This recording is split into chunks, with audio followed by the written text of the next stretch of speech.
Lumabas kasi yung impeachment, di ko na po pinapansin yan. Siguro, paminsan-minsan, papasadahan natin. Pero wala ho namang kakwenta-kwentang manood dyan eh. Bakit? Yung impeachment po ay binaboy na proseso. Mula kay ERAP hanggang kay Corona, babuyan po dyan. Eh ano matututunan mo dyan? Kahit sa mga law student, mga nag-aaral ng batas eh. Makikita mo dyan yung prosecution eh. Lahat ng klase ng pambababoy sa proseso at sa mga itinuturo sa libro, sa batas. Yan yung tinatawag na bend the law. Pagkatapos maririnig mo pa dyan yung Rapid Tulfo Court, yung hukuman ni Tulfo, Tulfo Tak. Ha? Daldal ng daldal. Nakakala mo, alam niya yung mga sinasabi niya. Diba? Ay natalakay na po natin sa nakaraan yan, mga walang kwentang tao yan. Walang mga prinsipyo, walang mga kahihiyan sa kanilang sarili. Yung dating tabi-tabi po sa mga kumakain at tagaan mo sa dati nilang isinusuka, nilalamon nila ngayon. O, karamihan dyan sa impeachment na yan, mga senador. Tsaka huwag kayo nagpapaniwala. Ay, hindi ako nanonood dyan eh. Masisira la araw ko, marami akong bagay na ginagawa at pinagtutuunan ng pansin. Kaysa ako ay makarinig pa at makapanood ng puro lamang kawalang hiyaan. Eh, ibaling ko na lang yung aking sarili sa mas mahalagang bagay. Mabubobo ka lamang dyan eh. Diba? Eh ngayon, hindi ko naman sinasabing lahat na nagsasalita dyan ay kababuyan. Diba? Tulad ni Alan, abogado. Alam niyo yung kanyang tinitindigan at sinasabi. Diba? Pero wala kang maririnig na matinong sinasabi ng mga nasa prosekusyon. Lahat yan pambababoy sa proseso. Ba't ka pa mag-aaksaya ng panahon dyan? Dito tayo. Ang totoo, sinasabi ko sa inyo matagal na. Yang impeachment na yan, yung West Philippine Sea na yan, at kung ano-ano pang mga issue, patayan, may pinatay na ganito, palamurang vlogger. Ha? Yan ay mga panlito lamang, mga maskara lamang yan. Ang tunay na issue rito, dapat managot ang mga nagnakaw ng bilyon-bilyon ng mga lumimas, ng mga nandambong, ng mga harap-harapan, garapalan, at walang kahihiyan. Sabi nga ni Senador Marcoleta, harap-harapan sa katanghalian tapat habang kumakain kayo ng pamilya mo. Inaagaw sa iyong mesa ang pagkain kinakain mo. Ganyan po katindi ngayon. Ang pandarambong. Kaya yung mga yan, maskara lang yan, palabas lang yan. Habang sila sa likuran ng kortina, tuloy-tuloy sila sa pagnanakaw. Yan lamang kay Angara, yung Department of Education. Halos trilyon po ang pondo diyan sa pagpapagawa ng mga eskwelahan. Anong gagawin niya? Ibababa niya ang pondo sa mga gobernador, sa mga mayor. E di gagawin niyang corrupt yung mga local officials. Di ba? Para kung magkabukuhan ng nakawan at pandarambong, meron na siyang ibang ituturo. Kaya sinasabi natin dito, magpakaingat ang mga gobernador. Magpakaingat ang mga mayor. Tsaka lahat ng ginagawa nilang yan, preparasyon para sa 2028. Alam niyo naman ngayon, bagsak na bagsak ang rating ng presidente. Kaya kinakailangan, mayroong mga issue na doon nila ibabaling. Doon nila aaliwin ang mga tao. Magkakaroon ng mga patayan, katakot-takot na krimen, demanda rito, aresto doon, kulong doon, kaso dito. Ganyan ang kanilang ginagawa. Kaya tayo, huwag tayong magbalanse. Huwag tayong magpalito. Sabi nga ng isang napakinggan natin, huwag tayong tatanga-tanga. Diba? Yung minsan ka ng pinanga, huwag mo nang payagan pang tangahin ka uli. Ibinoto mo na nga, nagtiwala ka na dati. Nakakala mo, ito ang gagawa ng matino para sa bayan. Yung nasira nilang pangalan, kanyang sasagipin. Binigyan mo ng second chance. Pero sabi nga makikilala mo ang tunay na karakter ng isang tao pag binigyan mo siya ng kapangyarihan. Binigyan mo siya ng pagkakataon. Diyan mo makikilala ang karakter niya. Yan ba ay tao na naging karapat-dapat sa iyong pagtitiwala? O isang taong sa halip na maging katiwa-tiwala ay naging katiwa-tiwali? Magkaiba po yun eh. Ang mabigat sa mga yan, ang sisisihin, tayo pa. Kayo kasi anya yung mga bubutante. I-inendorso nyo anya. Di ba? Tinulungan nyo anya. Yung pagtumulong, yun pa ang masama. Di ba? Yung bumoto, yun pa ang masama. Sino ang sumisisi? Yung mga hindi bumoto. Pero tingnan mo yung mga sumisisi. Tagahimod sila ngayon ng kilikili. Di ba? Hindi masama magtiwala. Pag ang tao walang tiwala, sinasabi ko ninyo, lahat ng masasalubong ninyo. Pag-aalinlanganan nyo, lahat ng salitang bibitiwan niya, bawat galaw niya, sisilipin nyo. Kaya ang tao nagtitiwala sa magjowa lang, di ba? Pwede bang hindi ka magtiwala sa jowa mo? Ano yung inihahain mo pagkain? Nilalason mo ba ako? Ano yung inumin na yan? Papatayin mo ba ako? Matutulog ka ba katabi niya? Kasi wala ka ng tiwala, lahat pinag-aalinlanganan mo. Hindi kasalanan ng isang tao ang magtiwala. Ang Diyos nga nagtiwala eh. Di ba? Nagtiwala siya doon sa mag-asawa, di ba? Ano ang pinagkatiwala niya? Kayo ang lahat. Bahala dyan sa mga nilikha ko. You are stewards. Ano ba yung stewards? Katiwala. Tao ang huling nilikha ng Diyos sa mundo. On the 6th day, ikapitong araw nagpahinga siya. Ano ibig sabihin ng pahinga? Napagod ba ang Diyos? Ang Diyos ay hindi napapagod. Ano ibig sabihin nagpahinga? Tinapos niya na yung mga dapat niyang tapusin. Wala na siyang gagawin. Yun ang ibig sabihin ng siya'y nagpahinga. Ang huling nilikha niya ay ang tao. Pero bago niya nilikha ang tao, lahat ng kailangan ng tao, una niyang nilikha. Bakit? Kasi lahat ng una niyang nilikha, para talaga sa tao yun. Kaya nang huli niyang likhain ang tao, lahat ng kailangan ng tao meron na. May hangin na, may tubig na, may liwanag na. Kung kailangan magpahinga, merong dilim. Lahat niya na lumilipad, pwede mong kainin. Lahat ng lumalangoy sa dagat, sa tubig. Lahat ng mga bunga dyan ng puno. Lahat ng mga hayop sa parang, maaari mong kainin. Huwag lamang yung puno na nasa gitna ng halamanan. Sapagkat, pagka kinain mo yon, hindi naman pagkain yon. Bukod sa ikaw ang pinakaswapang sa lahat ng mga swapang, pati yung ipinagbabawal, kinakain mo. Huwag po kayong magagalit sa akin kung sabihin ko sa inyo, ngayon ko lamang ito pipitikin. Yung mga nang-uusig sa Iglesia ni Cristo, bakit daw kumakain ng dinuguan? Tanungin ninyo yung sarili ninyo. Ang dinuguan ba pagkain? Yung bang dugo pagkain? Tanungin nyo sino man doktor. Ang dugo ang pinakamarumi sa katawan ng tao. Kaya ibinigay ang dugo para maging buhay. Kaya nga tawag dyan lifeblood. Sa batas ng taxation o sa tax law, yung buwis tinatawag na lifeblood. Pag tinanggal mo yung buwis, babagsak ang gobyerno. Kasi diyan nabubuhay ang gobyerno sa buwis. Kaya ang tawag diyan sa batas, lifeblood. Bakit lifeblood? Kasi yung blood, yun ang nagbibigay ng life. Tanggalan mo nga ang tao ng dugo, tingnan natin kung mabubuhay yan. Binigay yan sa iyo para magkaroon ka ng buhay. Huwag mo anyang kakainin ng buhay kasama nung laman.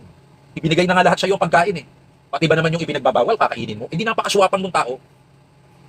At sabi, bakit? Bawal ba ng Diyos na kainin ng dugo? Mula lumang tipan hanggang bagong tipan, bawal. Kung yan ay pagkain, bakit ipinagbawal ng Diyos? Hindi ba yung bunga ng puno sa gitna ng halamanan, sabi niya, wag mong kakainin. Swapang yung mag-asawa Bukod sa swapang, nagpabudol, nagpa-scam. Ay Satanas. Pwede nyo anyang kainin. Para ba sa panahon natin, kumain ka ng dugo o dinuguan, okay yan. Pagkainan niya Hindi lahat ng makakain ay pwedeng kainin. Tanyo yung mga bata, sinusubo yung papel. Yung bang papel, pagkain? Tabi-tabi po sa mga nag-almusal, minsan yung dumi niya, nilalaro niya. Bata walang isip Kinakain niya. Pagkain ba yung dumi niya? Tabi-tabi po sa mga nag-almusal, gumamit tayo ng ating sentido komon. Diba? Ba't tayo napunta dyan? Kaya ko sinasabi sa inyo, sapagkat dito sa ating issue, sinasabi rito ng ombudsman, nagtangka daw si FMR. Sino si FMR? Ferdinand Martin Romualdez. Sino yan? Yan yung dating speaker. Pinsang buo ng nakaupong Pangulo. Ang Pangulo Romualdez din Yung tatay ni FMR Romualdez, magpinsang buo. Kasi yung nanay ni BBM, iyahin, kapatid ng tatay ni FMR Romualdez. Ano sabi ng ombudsman? Nagtatangka daw itong tumakas. Ang katunayan, yung tagapagsalita na assistant ombudsman, si Miko Calabano, nag-press con kahapon. Naglabas sila ng isang pahayag sa media na tinatawagan nila ng pansin ang lahat ng security agencies sa ating gobyerno sa Pilipinas, bantayan ang mga exit points. At posible daw na hindi dumaan yan sa immigration, sa backdoor. Ano yun? Sinisiraan lang ng ombudsman, si Romualdez? Bakit nila sasabihin yun? Nuknukan ba ng sinungaling ang ombudsman? Bahala na ang kampo ni Romualdez para pabulaanan niya. Pero kung totoo yan, bakit siya tatakas? Ba? Kita nyo, habang nag-i-impeachment, meron sila mga pinaplano sa likod. Habang nag-i-impeachment, habang may palabas sa West Philippine Sea, na inaaway doon, nung ilang mga Navy natin, ang mga incheck na nagko-Coast Guard, hinahampas nung kanilang sagwan. Di ba kitang-kita nyo? Ang hawak lamang ng incheck ay baston. Di ba? Ngayon, ipinakikita sa media, may sugat yung ulo niya. Ay, sino nakadali nun? Yung kasamahan mo. Kitang-kita naman sa video, ang iksi ng bato ng incheck. Sinasalag lamang yung sagwan na ipinanghahampas sa kanya. Diba? Habang nandyan yung mga palabas na yan, patayan dito, holdapan doon, rider na sinasaksak. Pumuputok ang Canlaon, pumuputok ang Mayon Volcano, may lindol sa Mindanao. Lahat ng yan. Yung mga nasa likuran, na mga namumuno sa atin, tuloy-tuloy ang pagsakmal at pagnanakaw. Kaya nililito tayo. Tuloy-tuloy naman ang palabas ng media na sigabugok. Sigabugok. Ibinubugok yung ating mga estudyante. Karahasan dito, kabitan dito, kakalayan doon. Lahat ng kababuyan. Diba?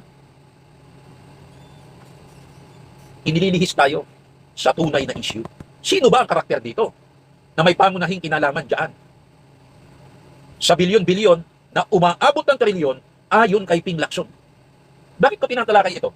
Malaki ang kinalaman nito sa ekonomiya natin. Sabihin ko po sa inyo, tumaas man o hindi tumaas ang presyo ng langis, gerahin man, katulad ngayon, bakbakan ulit, ng Amerika ang Iran o hindi, bombahin man ng Israel yung mga kalaban niya o hindi, talagang gagapang ang ekonomiya ng Pilipinas. Bakit? Walang pinag-iwanan yan sa isang tahanan. Sa halip na yung kinikita mo, Padre de Pamilya, gamitin mo sa kapakanan ng iyong mga anak, ng iyong pamilya, sinusugal mo. Nilulustay mo. Sa halip na mag-ipon ka, gastos dito, gastos doon. Kaya pag dumating ang sandali, na ikaw ay nasa gipit na kalagayan, ano sinasabi mo sa mga anak mo? Bahala na kayo sa buhay. Pwede ba yun? Sa isang ama o isang pamilya.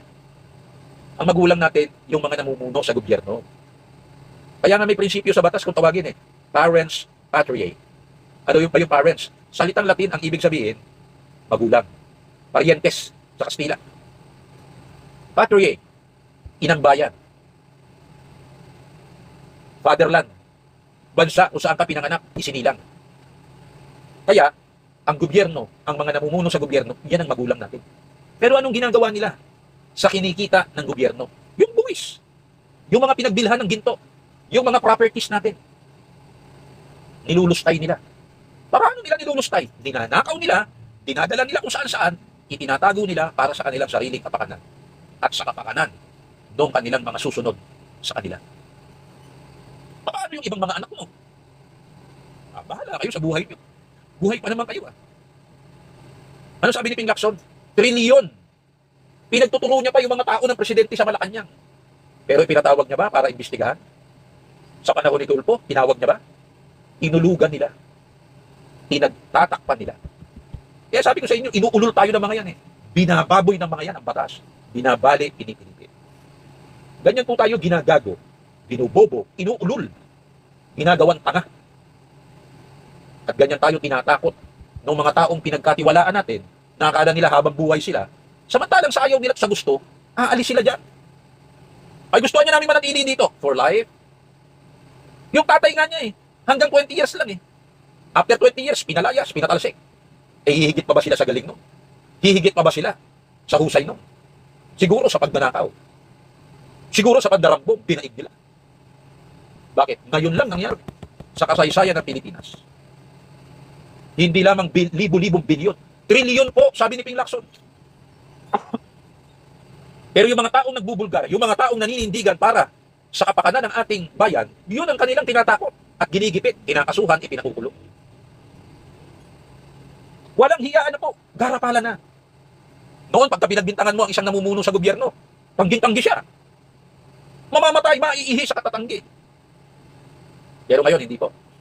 Bahala na niya yung mga trolls ko para lituhin ang mga nasa FB at YouTube. Bahala na yung mga binabayaran natin dyan sa media para tayo ay tulungang lituhin ang mga tao. Pag sa hapon, manunood sila ng sigabok, o kaya ay babuyan sa Showtime, o kaya ay bulagaan, tapos sasabayan naman ng babuyan sa Senado. Tayo naman sa likuran, tuloy, samantalahin na natin ang katwiran nila. Make it quick and make it big. Diba? Kasi 6 years na tayo nito. Pagkatapos nito, wala na. Paano kung ang pumalit sa atin? Iba. Wala sa grupo natin. Yari tayo. Diba? Kahit saan tayong bansa magtago, yung ginagawa nila sa natin sa kanila ngayon, sigurado yun ang gagawin nila sa atin. Kaya samantalahin na natin. Let us make this quick and let us make this big. At kung madudurog natin yung mga kalaban natin, durugin natin habang maaga. Pero alam po ninyo ang kasaysayan ang nagtuturo. Walang diktador na namalagi sa kanilang pwesto. Mula sa mga diktador sa Amerika hanggang sa Europa, hanggang sa Asia. Yan po ang kagandahan na tinatawag na demokrasya. Demos, Kratos. Demos, power. Kratos, people. Tama? Demos, Kratos. Demos, power. Pamumuno, kapangyarihan. Authority. Kratos, people. Rule of the people. Power of the people. People, power. Democracy. Yeah. kung kailan yan talagang gagamitin ng taong bayan para ipamukha sa mga diktador, mga abusado, na taong bayan pa rin ang dapat mamayani sa demokrasya, hindi ang kanilang gusto, yan po ang ating aabangan sa mga susunod na panahon. Kasi ang nangyayari po ngayon, ang politika natin, baboy na baboy, samantalang alam naman natin, ito ang mga bagyo papasok. Ang kasunod niyan, mga baha, mga landslide. May mga paglindol na nangangailangan ng ating mga kababayan na dapat unang ayusin. May mga infrastruktura na dapat isaayos. Yan dapat ang maging focus o atensyon ng gobyerno. Hindi puro pamumulitika. Hindi ko sinasabi sa gobyerno, sa mga namumuno, na baliwalain ang politika. Ang politika ay bahagi ng pamumuhay ng tao. Kasi ang mga tao, politiko yan eh. Ang pagkamamamayan natin, ang sabi ng isang political philosopher, is the highest political office. Bakit ito pinakamataas? Tayo kasi ang bumuboto. Tayo ang naglalagay ng mga tao sa pwesto. Pagdating ng eleksyon, tayo ang magtatanggal sa kanila, papalitan natin sila. Diba? Bakit? Pwede natin sabihin ang tao, ang mga mamamayan, araw-araw ay politiko. Sapagkat ang mga tao, meron silang gusto. Ano ba gusto ng mga mamamayang Pilipino? Hindi naman natin sinasabing lahat ng Pilipino gustong yumaman ng todo-todong yaman. Ang gusto lang natin, mabigyan ng tamang edukasyon, maayos na edukasyon ang ating mga bata. Hindi po ba? Nagkakaedad tayo, ang gusto natin, kung tayo magpapacheck up, bibili ng gamot, can afford tayo. Ang gusto natin, magtrabaho, at hindi laging umasa sa gobyerno. Pero nasaan ang trabaho? Ang gusto natin, maayos na pasilidad. Babiyahe tayo, hindi naman ganitong ilang oras tayo nagdurusa sa trapiko. Ilang taon na po yan eh. Napakarami ng presidente. Ang maraming ipinangako tungkol sa EDSA. Pero tingnan ninyo ang EDSA. Ganun pa rin. Wala pong ipinagbago, palala pa ng palala. 2024, nagyabang si BBM tungkol sa mahigit 5,000 na proyektong flood control. Sa buong bansa, ni isang project walang binanggit tungkol sa Duterte. Palakpakan yung mga walang kahihiyan, nakabarong, naka-Amerikana sa SONA. 2024. Pagdating ng 2025, iba na ang tono ng presidente. Ano sinasabi niya? Mahiya naman kayo. Sino sinasabihan niya? Si Mr. Autentico? Wala naman ako kinalaman doon sa flood control project eh. Bawat isa sa akin may ambag. Kasi nagbubuwis tayo eh. Sasakay ka ng tricycle, sasakay ka ng jeep, sasakay ka ng bus, sasakay ka ng sarili mong kotse. Lahat ng binabayaran mo may value-added tax. Kaya kahit wala kang trabaho, isa kang pulubi, pag kumakain ka, binigyan ka lamang ng libreng McDo doon sa pwesto mo bilang pulubi, yung McDo na yun may VAT. Inilibre ka ng naawa sa iyo bilang pulubi. Kaya ibig sabihin nun, nagbuwis ka, value-added tax. Nakinabang ka sa goods, pagkain. Nakinabang ka sa serbisyo. Hindi naman yung kinonsume nung bumili. Sa awa sa'yo, binigay sa'yo dahil pulubi ka. Kaya yung pulubi ang nagbayad ng buwis. Siya ang consumer eh. Di ba? Bakit kakalat-kalat ang mga pulubi? Dahil walang sapat na pondo o pasilidad ang gobyerno para lahat sila ay akuin. Kaya hinahayaan nilang kumalat din yan. Ay nasaan yung pondo? Yun nga, ninanakaw ng walang kabusugan ng mga bilyonaryo. Naiwasan sana yung pagbaril sa Leyte kung may sapat na security guard. Bakit isa lang, dalawa, o tatlo, o lima? Ay pagkadami-dami ng estudyante. Kasi yung perang dapat ipambayad sa security, ninakaw na ng mga namumuno. Bagsak ang ating edukasyon. Bakit? Kasi kulang ang teachers. Bakit kulang? Yung pondo para pambayad sa teachers, ninakaw na. Sa abroad, pag ikaw ay nagpa-ospital, kahit ikay mahirap, at totoo kahit ikaw ay OFW doon libre ka. Saan mang ospital doon? Nag-OFW ko, kaya alam ko, 2 beses ako na-operahan sa abroad Ni 5 wala akong binayaran. Operation yun. Dito, check upin ka lang, hindi ka ma-check up ng doktor. Public hospital yan. Bakit? Ang doktor ang dami nang inaasikaso pasyente. 1, 2, 3, ay ang laking ospital. Bakit? Kulang ng pondo para ibayad sa doktor. Bakit? Ninakaw na ng mga may hawak ng pondo. Pa-check up ka. Sa halip na libre yung mga ordinaryong gamot, bibilhin mo pa. Pambili nga ng bigas para lutuin sa pamilya mo. Wala ka. Dahil wala kang trabaho. May trabaho ka man, hindi sapat. Bakit? Bakit wala ka ng pambili ng gamot na dapat sana ibinibigay ng libre? Yung iba hindi ko sinasabing lahat. Kasi hindi sapat ang sweldo mo. Bakit hindi ka mapasweldo ng sapat? Sapagkat malulugi ang mga negosyante. Kailangan nilang kumita. Pag sobrang taas ng sweldo mo at hindi kaya ng kanilang tubo o ng kanilang kapital, magsasara, madadagdag ka na naman sa walang trabaho. Pag wala kang trabaho, walang kita, lalo kang walang pambili ng pagkain, lalo kang walang pambili ng gamot. Bakit? Nasaan sana yung pondo? Para gumawa ng maraming trabaho, makapagpasweldo ng mataas-taas at sapat sa mga tao na nagsisikap, ninakaw na ng mga namumuno sa gobyerno. Ang ating bansa mayaman. Sa resources, wala tayong problema. Mayaman tayo sa tubig, mayaman tayo sa kagubatan. Mayaman tayo sa likas na kayamanan. Mayaman tayo sa magagaling na tao. Ang problema, abusado ang iilan. Hindi nila mapigilan ang kanilang kasibaan. Ang mundong ito at ang bansang ito ay sapat-sapat. Nilikha ng Diyos. Sa simula pa lang sinabi ko na, sapat na sapat sa kailangan ng tao. Pero tanggapin natin ang katotohanan. Kulang na kulang sa kasibaan at kasuwapangan ng tao. Ang mundo at ang bansang ito'y sapat sa pangangailangan ng mga Pilipino. Pero kulang na kulang sa masisiba at ganid na mga tao sa gobyerno. Tingnan nyo, habang nagkakandamatay sa baha, sa lindol, sa paghahanap buhay, hinuhold up, pinagnanakawan, pinapatay. Hindi napapansin bumabaha ang droga. Bakit mababahain ang droga dito kung walang customer? Sige nga. Hindi lang bumabaha ang droga, wala pang kriminal. Imagine that. Dati pag may nahuling droga, may nahuling pusher, o drug lord, o adik. Ngayon, adik na lamang nahuhuli. Pusher, baka wala na. Eh di lalo na yung drug lords. Minsan nga, wala pang nahuhuling adik eh. Droga na lang. Bakit bumabahayan dito? Diba? Kung walang customers, bakit sila nagpo-produce at nagdi-distribute dito kung walang demand? Ibig sabihin, ang lakas ng demand.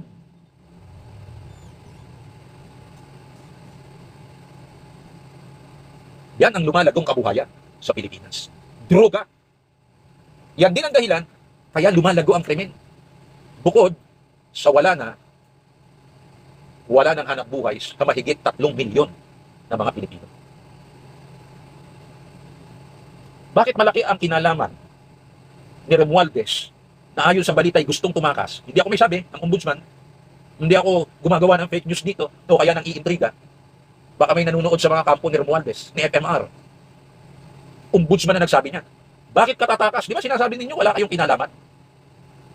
Ano ba ibig sabihin ng ikay tatakas? Magtatago ka. O, gamitin natin ngayon ang salita ng mga nasa prosekusyon na umuusig kay BP Sara. Kung walang itinatago, bakit tatakas? Bakit hindi harapin?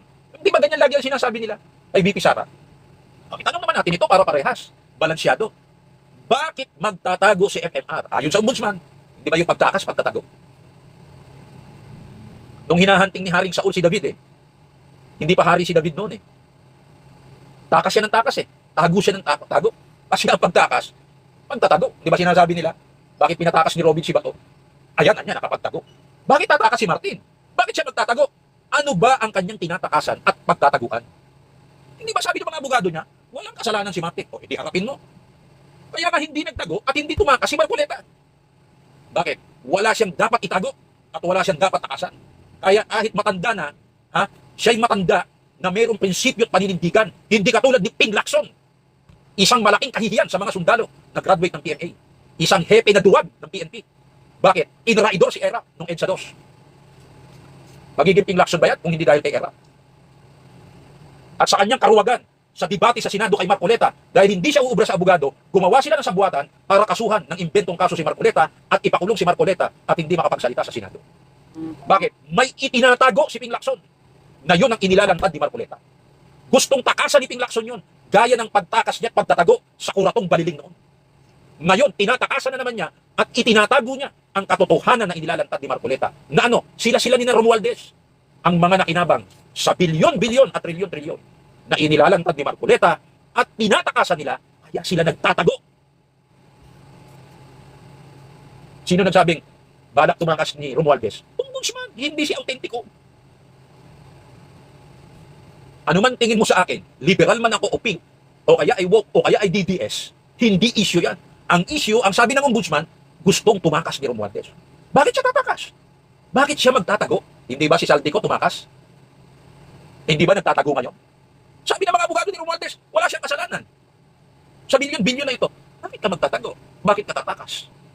Hindi ba yung sinasabi nila kay BP Sara? Sabi nga ni Jokno kung walang itinatago, ano ang ikatatakot? Okay? Ito, tanong ko kay Jokno, abogado yan ha, di ng College of Law. Ano ang nakatago sa likod ng brick mo? Nakakatakot ba?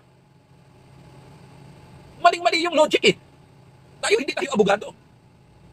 Pagka itinago mo ba ang isang bagay, natatakot ka? O, ba't mo itinatago yung nasa likod ng brick mo? Nakakatakot ba yan? Bakit nakatago ang utak mo sa bungo mo? Bakit nakatago ang puso sa loob mo? Natatakot ba yung puso mo? Natatakot ba yung utak mo? Hindi.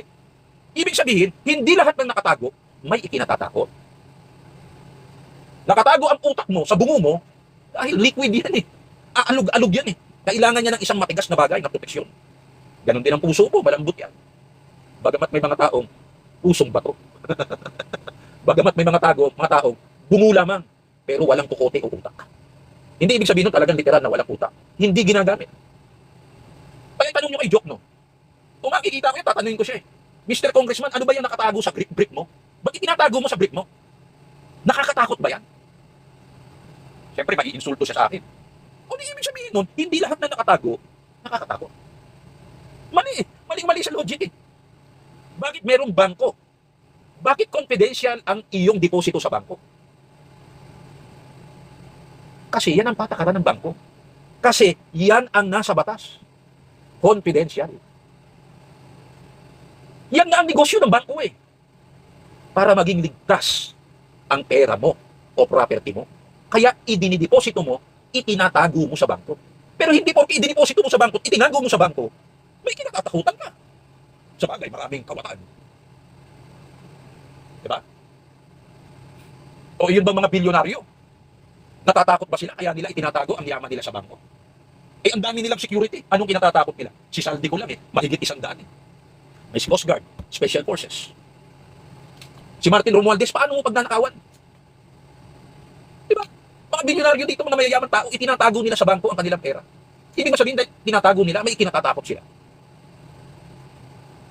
Kaya hindi naman niya, may impeachment kasi. Kaya ang gusto ng prosecution ay ipaliwanag ni VP Sara ang kanyang mga kayamanan na ganito-ganyan. Eh, binabaluktot nyo eh. Binabali nyo ang batas eh. Ang sinasabi ng ating batas, pag ikaw ay nag-aakusa, ikaw ang magpapatunay. Hindi mo pwedeng baliktarin yung prinsipyo yan eh. Pag binaliktad mo yung prinsipyo yan, magkakaluko-luko po tayo. Kapag ako'y mayroong pera sa bangko, laging ako ang magpapatunay na ito'y hindi nakaw. Bakit ganun? Dapat, pag sinasabi mong ako'y may pera sa bangko, na ganito, ganyan, patunayan mo na yun ay ninakaw ko. Kaya nga niya namin pinasusumpina eh, para ilantad eh. At bahala na niya ang impeachment court kung alin doon, alin doon. Eh di tama nga yung kampo ng depensa ni Vice President Sara, namimingwit kayo. Fishing expedition. Wala talaga kayong ebidensya. Gusto lang ninyong ihagis ang lambat, kung may mahuling isda, swerte. Kung walang mahuli ang lambat, sorry. At ang katawa-tawa pa dyan, ha? Pati yung panahon na hindi pa siya Vice President. Ibig sabihin, hindi pa sakop ng impeachable period na sinabi ng Korte Suprema. Ba't ka ba nagpapa-impeach? Pinai-impeach mo yung taong nakapwesto sa mga kasalanang nagawa niya habang siya ay nakapwesto. Kung may kasalanan siyang nagawa bago siya napapwesto, doon mo siya sampahan ng kaso. Hindi para ipa-impeach kasi hindi pa naman siya nakapwesto noon eh. Ano ba ibig sabihin ng ipa-impeach? Patalsikin. Paano mo siya patatalsikin sa isang bagay na wala pa siya sa pwesto noon? Ipinaliwanag na natin sa nakaraan yan eh. Bakit ko binabanggit ang impeachment? Gayon dapat sana ay hindi natin talakayin. Malaki ang kinalaman ni Romualdez yan. Sapagkat kung babalikan nyo ang mga pangyayari, ang unang nagbulgar kay Romualdez ng kanyang mga pinagagawa na niya, si Vice President Sara Duterte at ang kanyang tatay. Pero sabi nga eh, ang mundo ay bilog. Ang bola ay bilog. Ang gulong ay bilog. Isa nasa taas ka, may pagkakataon nasa ilalim. Ang mundo ay bilog, umiikot ito. Ang bola ay bilog. Ang maruya, hindi laging. Yun ang nasa ilalim. Nababaliktad ang maruya. Sabi nga sa kasabihan ng ibang matatanda, hindi araw-araw piyesta. Biblically speaking, madalas banggitin ni President Duterte, there is a time for everything. May panahon sa bawat bagay sa mundo. Maaaring panahon nila ngayon, hawak nila ang poder. Anong nangyayari po sa ating bansa ngayon sa buwatan? Sa maniwala kayo sa hindi, sa buwatan po yan. Sa buwatan ng mga namumuno, ng mga nagsasamantala. Lahat-lahat sila nakikinabang. Ang mabigat dito, pati yung mainstream media. At ano ang itinatago nila sa taong bayan, sa mga pinaggagawa nilang yan. Meron po silang itinatago. Marami po silang itinatago. Actually, ko nakikita lang ulit po ng ating presentation kasi ito yung tungkol sa pangmatagalang epekto ng nangyayari ngayon sa ating ekonomiya. So, share ko lang yung aking slides para rin mas madaling maintindihan kung ano talaga yung kalagayan base sa mga numero na nanggagaling rin naman sa ating pamahalaan. Okay. So, para sa akin, ang nakakabahala talaga yung malaking pangungutang ng gobyerno ni Marcos. So, ngayon, nasa 18.5 trillion pesos na ang ating utang. At yan ay tumataas ng mas mabilis kaysa sa pagtaas ng ating ekonomiya. So, noong 2022, tumaas na ng 12.6%, tapos 8.9 2023, 9.8 noong 2024, 10.3 noong 2025, at 9.6 ngayong 2026 hanggang Mayo. Pag kinumpara mo yan sa GDP growth o ang pag-angat ng ating ekonomiya, yan ay 7.6% lamang, okay, noong 2022, 5.5% noong 2023, 5.7% noong 2024, 4.4% noong 2025, at 2.8% na lamang ngayong first quarter to ngayong taon na ito. Kumpara ninyo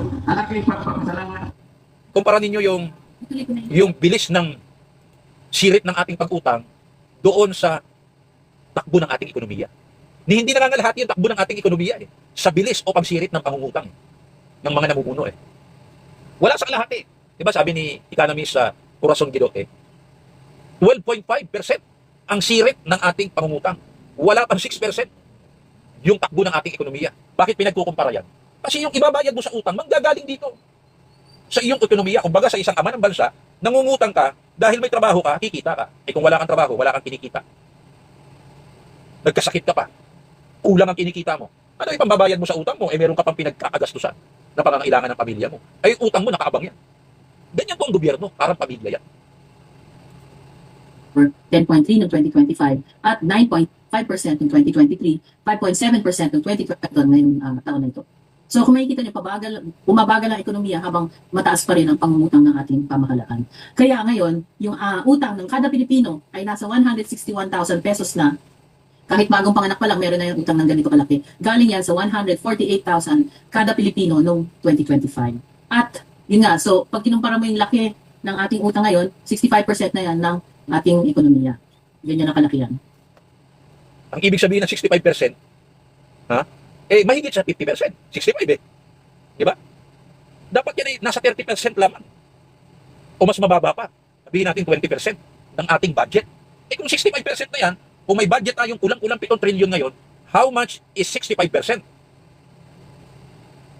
ng 7 trillion? Mahigit 4 na trillion yan. 7 trillion yung gagastusan mo, may 4 na trillion kang utang.